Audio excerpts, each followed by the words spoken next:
the star that was almost stolen. In a quiet city neighborhood, a woman struggled to raise her 3 children. Life had been unkind, and the burden of single motherhood was heavy. She did her best, selling locally made soap to keep food on the table. Her eldest son, Daniel, was devoted to his faith and aspired to be a pastor. Her daughter, Grace, was 30, a single mother to a little boy and often overwhelmed by life's demands. The youngest son still clung to childhood, unaware of the battles forming around him. One day, Grace met a man. He was handsome, soft-spoken, then had a charm that made people trust him. He quickly became a presence in their lives. Grace, against her family's advice, decided to move in with him even though they weren't married. Her mother and Daniel tried to warn her, sensing something was wrong. But Grace insisted. "It's my life," she said. "I know what I'm doing."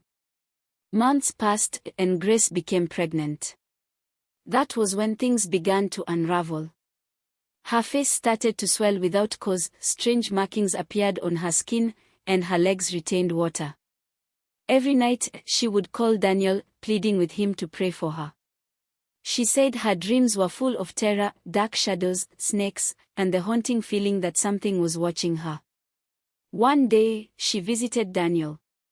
When he saw her, he barely recognized her. Her eyes were hollow, her voice shaky. He anointed her with holy oil and began to pray.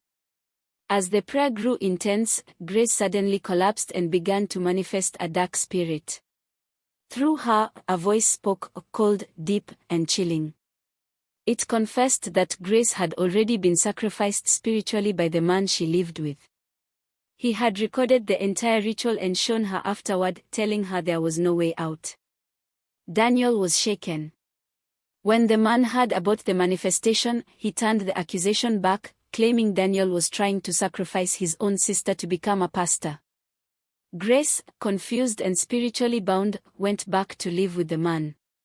She gave birth. But her strange experiences continued. One night, she called Daniel and said, "Brother, I look in the mirror and can't see my face. It's like someone cut it off." She had dreams of lying in bed with her boyfriend, only to wake up and see a giant serpent next to her.